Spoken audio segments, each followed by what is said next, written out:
Scene 1, take 1, and action. Halo sahabat Osaka, selamat datang di Podsaka, podcastnya Osaka. Nah, podcast kali ini merupakan kolaborasi antara OSIS dan jurnalis di Osaka.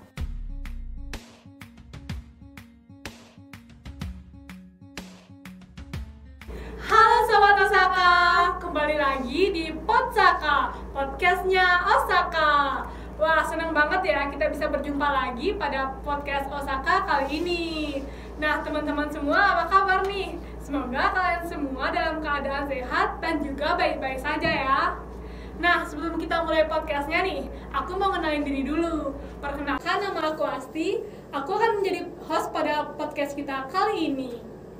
Nah, teman-teman, kita udah ngundang seorang bintang tamu nih yang merupakan siswi dari SMA Negeri 1 Kuta Selatan. Nah, tentunya bintang tamu kita kali ini keren banget nih teman-teman. Pasti kalian udah penasaran kan siapa sih bintang tamu kita? Yuk kita kenalan langsung sama bintang tamu kita. Halo teman-teman, kenalin aku Nita Victoria, bisa dipanggil Nita, dan aku berterima kasih banget karena diberikan kesempatan pada kali ini untuk ikut hadir dan mengisi sebagai narasumber di podcast Osaka kali ini. Wih, Nita apa kabar nih Nita? Pastinya baik banget dong. Hari ini Asa sendiri gimana? Baik sih, nggak galau kan Nita? Nggak galau. Oke, lanjut ya. Nah, perlu teman-teman ketahui nih, Nita ini dikenal sebagai seorang siswi yang aktif di sekolah dan juga multitalenta nih, dan tentunya cantik juga. Kira-kira kenapa sih Nita ini bisa dibilang multitalenta ya teman-teman? Pasti kalian pada kepo kan, pasti juga kepo sih. Nah, jadi kita tanya-tanya dikit sama Nita. Nita nih kira-kira kesibukan Nita belakangan ini apa aja? Oke, kalau untuk kesibukan aku sendiri belakangan ini ya pasti kita lagi libur nih kan ya.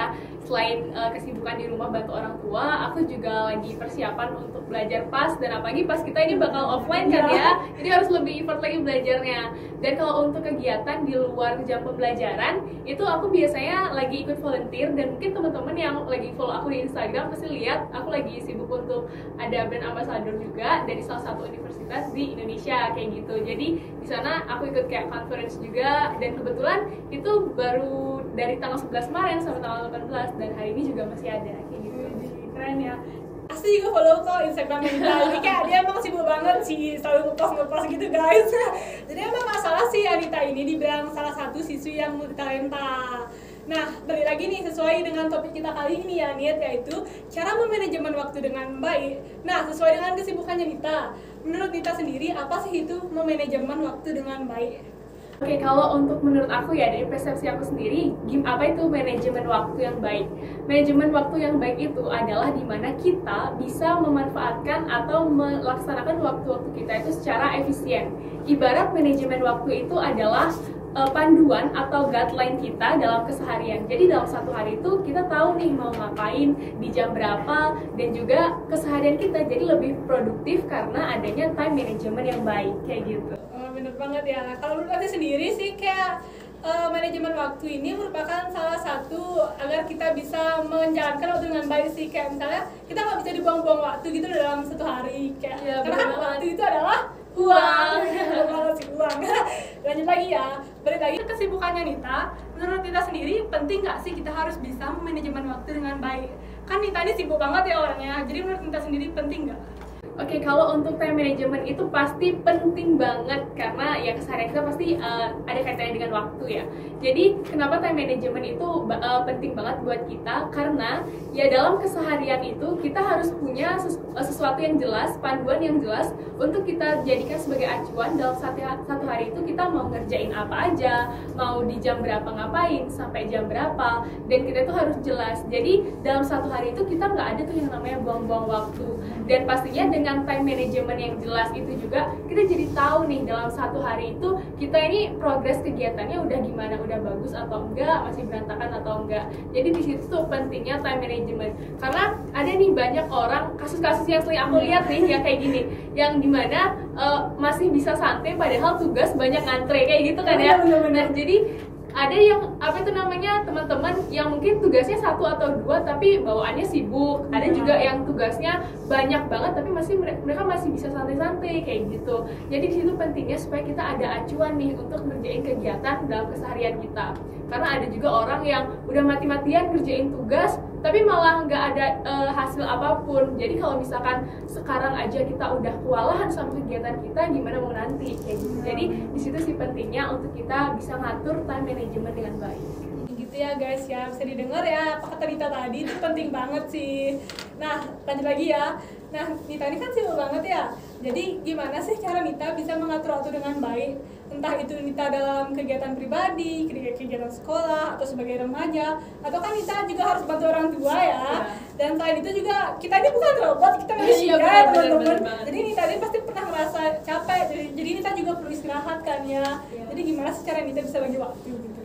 Oke, untuk gimana cara aku bisa bagi waktu ya? Kalau misalkan aku bisa lihat, ya kita sekarang sekolahnya kan ada PTM, ada daring kayak gitu nih. Kalau misalkan aku lagi PTM, itu biasanya pulang sekolah, aku kalau misalkan dapat tugas, aku selalu ke perpus sama teman aku. Jadi kita buat tugasnya di perpus. Jadi pas pulang, itu udah nggak buat tugas lagi. Jadi udah kayak santai gitu sampai rumah. Dan kalau misalkan sorenya itu aku ada kegiatan, yang pastinya aku ngerjain kegiatannya itu.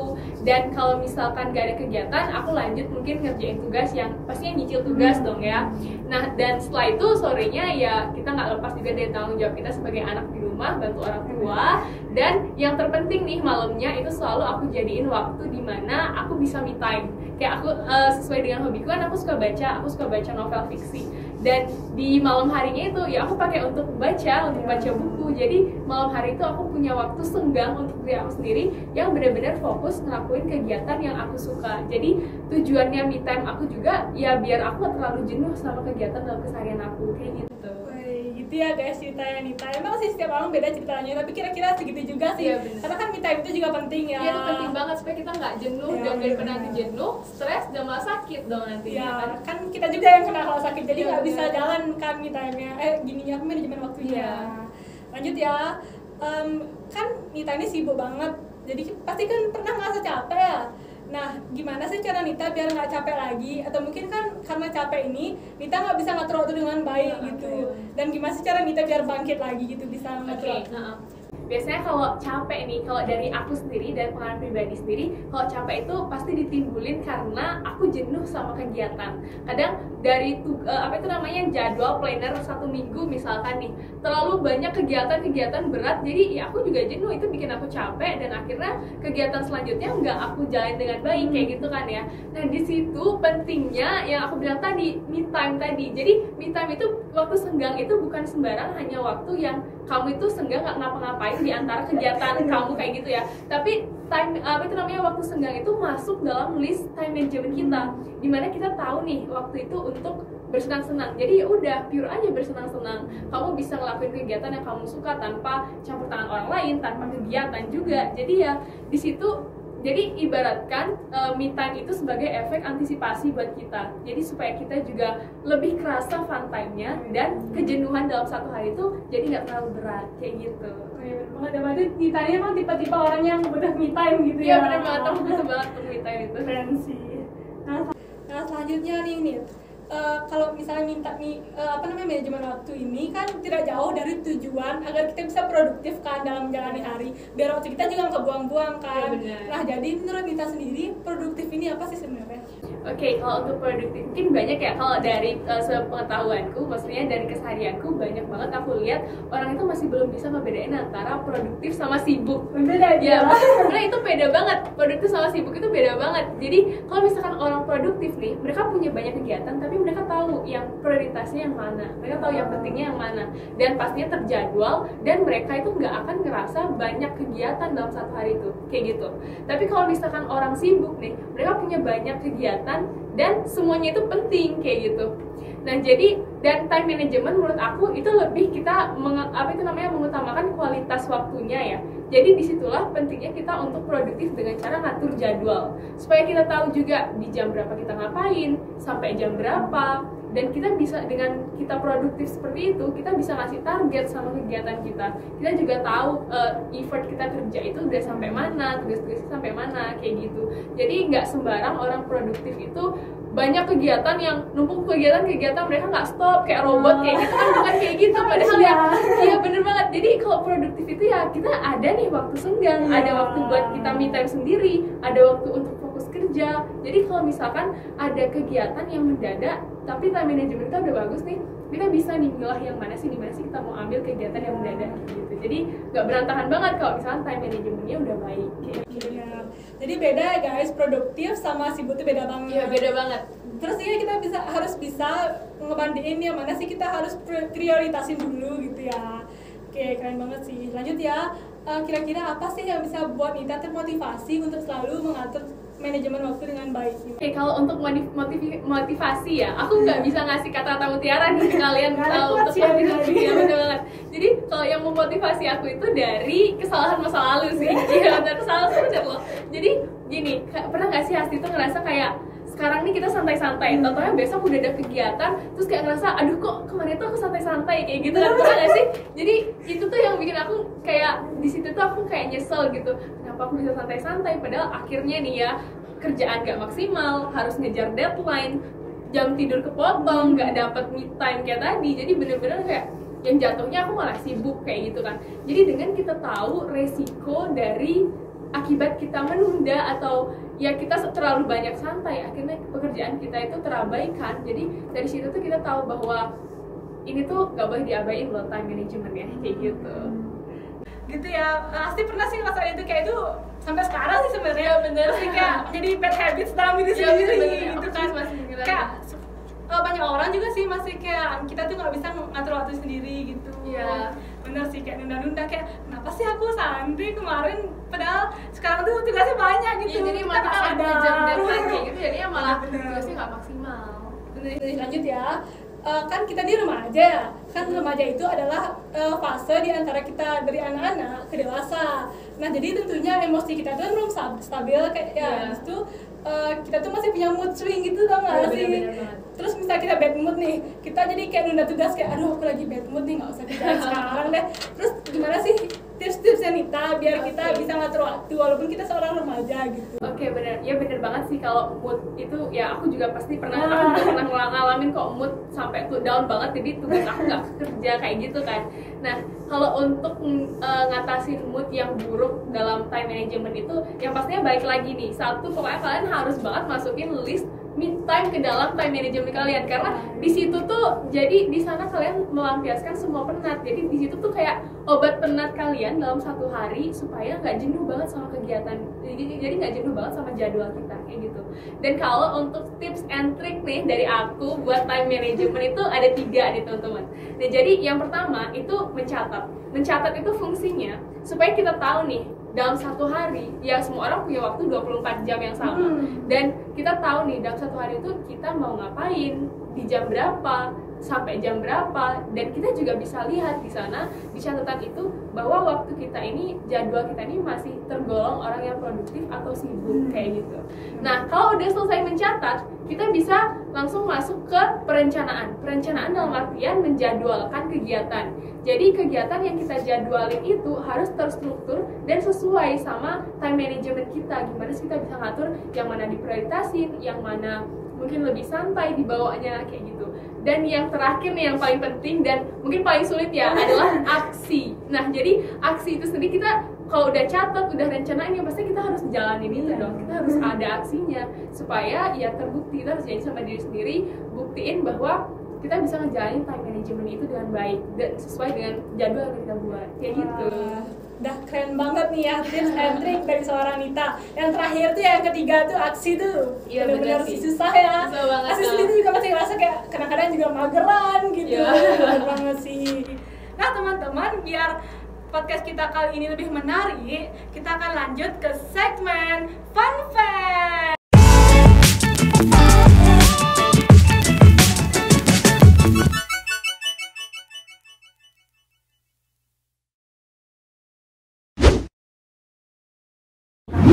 Nah, jadi kita udah menyiapkan beberapa pertanyaan dan juga pernyataan dari sebuah artikel ini. Nanti Nita tinggal tanggapin aja gimana nih, bener nggak gitu, sama alasan sih juga gitu. Okay.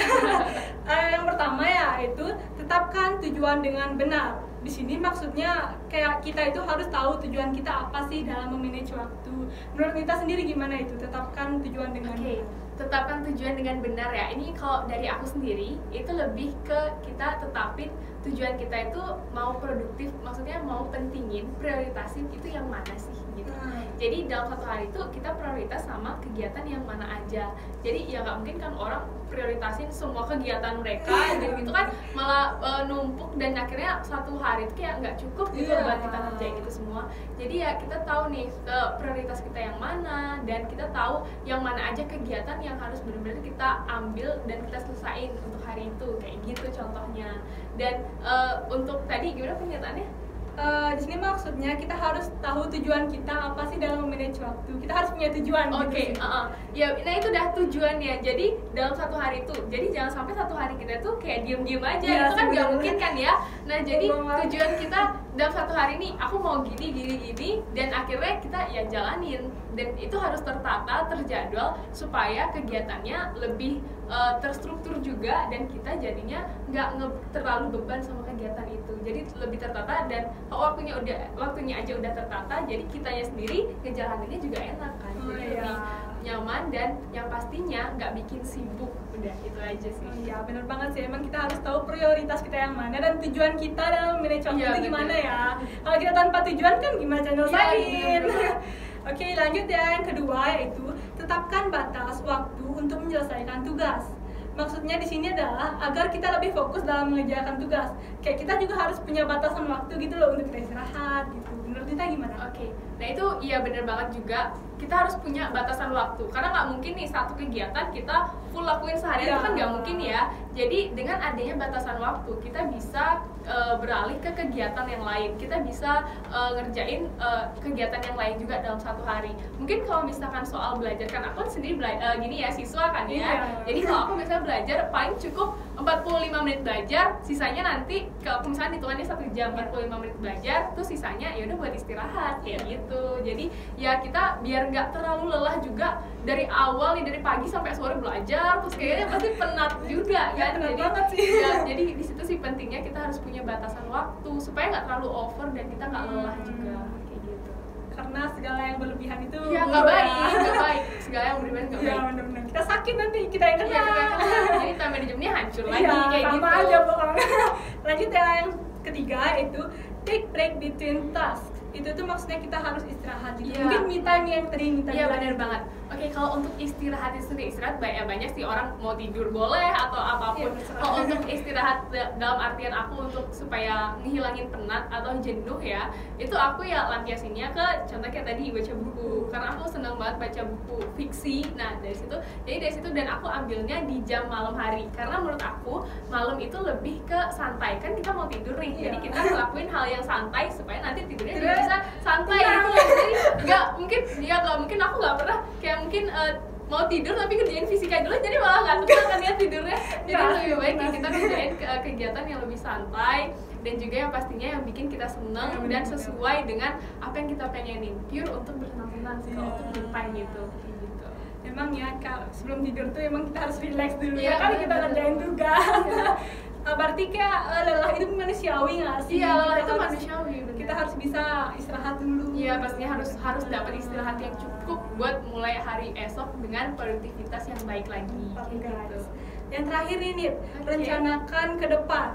Kita itu harus merencanakan sesuatu dengan baik dalam manajemen waktu. Menurut kita sendiri gimana?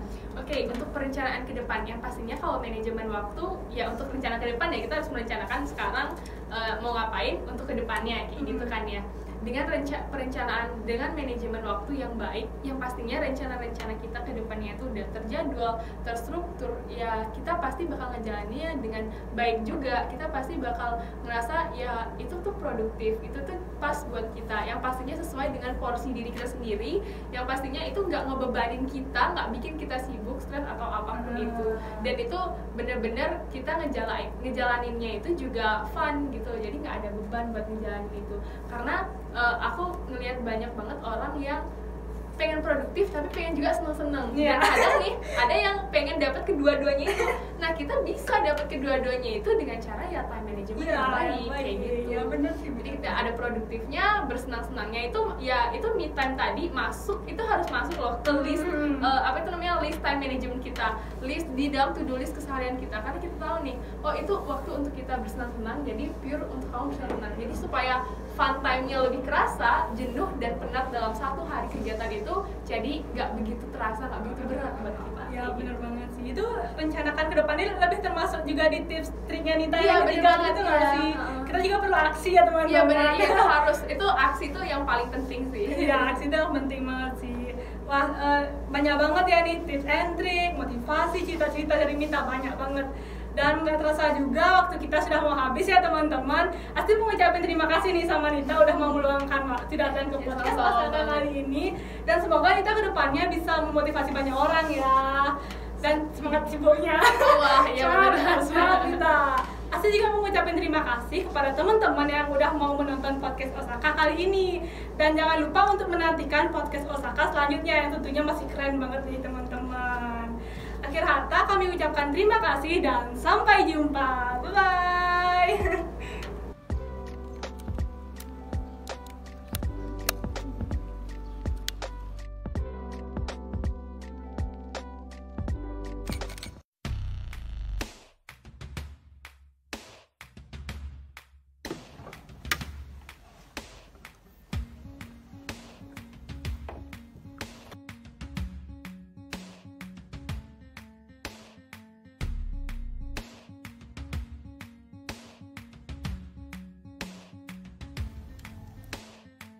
Scene 1, take 1, and action. Halo sahabat Osaka, selamat datang di Podsaka, podcastnya Osaka. Nah, podcast kali ini merupakan kolaborasi antara OSIS dan jurnalis di Osaka.